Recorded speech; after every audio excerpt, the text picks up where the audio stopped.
On that fateful night, the storm raged on outside, adding to the eerie atmosphere inside the house. The wind howled, and rain battered against the windows, creating a haunting symphony that intensified my unease.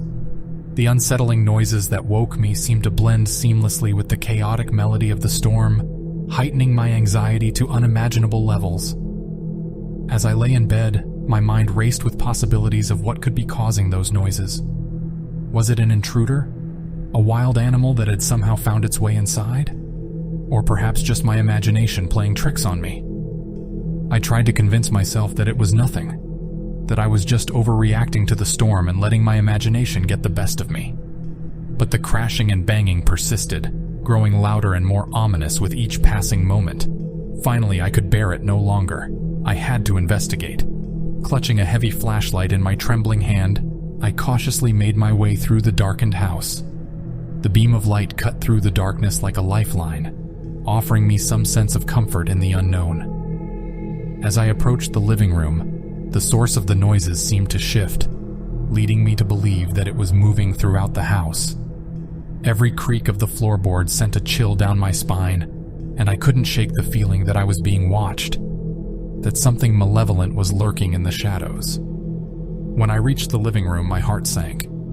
There, in the pale glow of the flashlight, I saw the unmistakable figure of a man standing in front of my parents' bedroom door. He was tall and disheveled, and his eyes seemed glazed over as if he was in a trance. I couldn't see his face clearly, but the glint of something metallic in his hand caught my eye. A knife.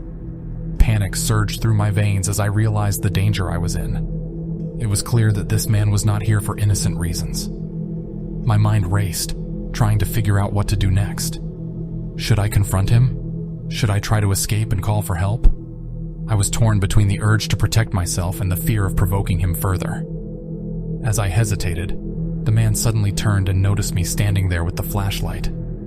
His eyes locked onto mine, and a sinister smile spread across his face, sending shivers down my spine. Before I could react, he took a step towards me, his movements slow and deliberate. I knew I had to act fast. With adrenaline coursing through my veins, I turned and ran as fast as I could back towards my room, locking the door behind me. My hands trembled as I fumbled to grab my phone and dial the emergency number. I could hear my heart pounding in my ears as I explained the situation to the operator, desperately hoping that help would arrive in time. While I waited for the police to come, I could still hear the man moving through the house, the sounds of his heavy footsteps echoing through the walls. Each passing second felt like an eternity, and I feared that he would find a way into my room. Finally, the sirens of the police cars filled the air, and I felt a surge of relief. I guided the officers to my room, my voice shaky as I recounted the terrifying encounter. As the police searched the house, they found the man still in the living room, lying on the floor with the power drill he had been holding earlier. It became clear that he was not in a state of mind to understand what he was doing.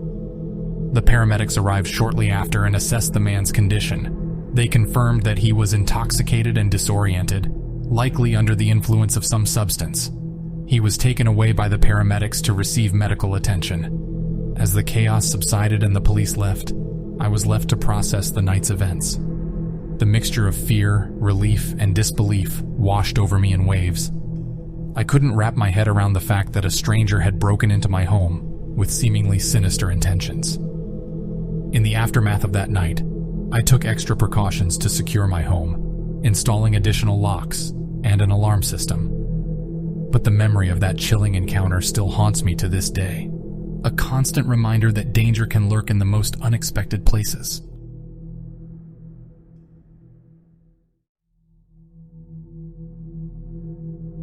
It was a typical evening, and my parents had gone out for a dinner party, leaving me alone in the house. As I settled into the solitude, I heard a noise coming from upstairs. My heart skipped a beat as my mind raced to explain the eerie sound. At first, I tried to brush it off, convincing myself that it was just the house settling or the wind blowing outside. But as the minutes passed, the noise persisted, and my anxiety grew. I couldn't ignore the feeling that something was amiss. Summoning all my courage, I decided to investigate the source of the sound. With each step up the stairs, my heart pounded louder in my ears and my palms grew sweaty. I reached my parents' bedroom and paused for a moment, listening carefully. That's when I saw her, a woman standing right outside my parents' bedroom door. She held a knife in her hand, and her eyes were filled with an unsettling intensity. Fear washed over me as I tried to make sense of the horrifying scene before me. My mind raced with questions.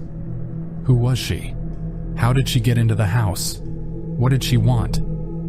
The only thing I knew for sure was that I had to get out of there and call for help. I didn't dare make a sound or move a muscle.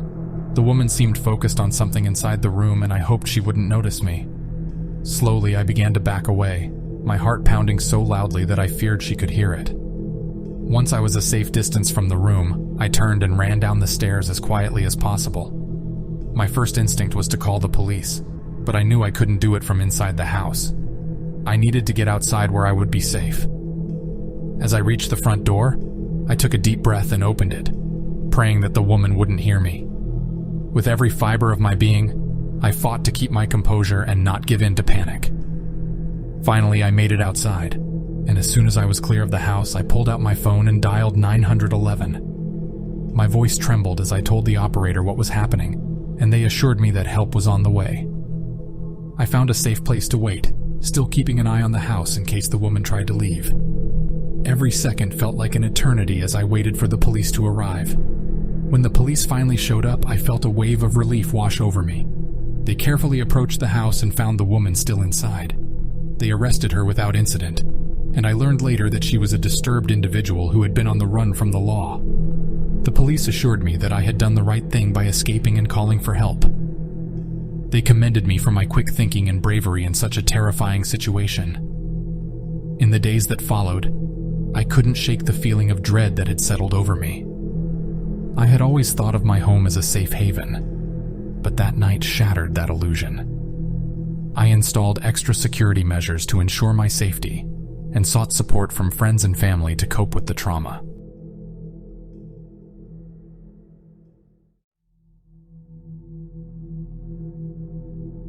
It was a typical Friday night, and my best friend Emma and I were having a cozy movie night at my house.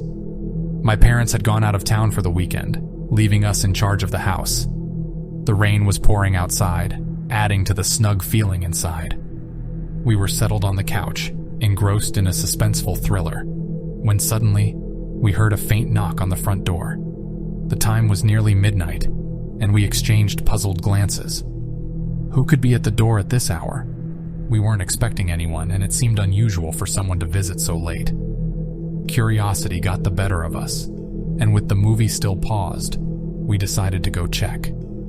As we approached the door, we could see two shadowy figures through the frosted glass panels. Their hushed voices carried through the door, as if they were trying to be discreet. Emma and I exchanged worried looks, unsure of what to do. One of the men spoke up, saying they were pizza delivery boys from a nearby restaurant.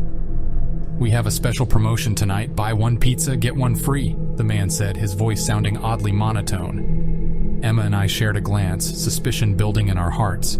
It was strange that they didn't have any pizza boxes with them. The restaurant was merely a 10-minute drive away. Surely they would carry the pizzas in some sort of bag or box. "We didn't order any pizza," Emma replied firmly. The second man, who had been silent until now, spoke up in a voice that sent shivers down our spines.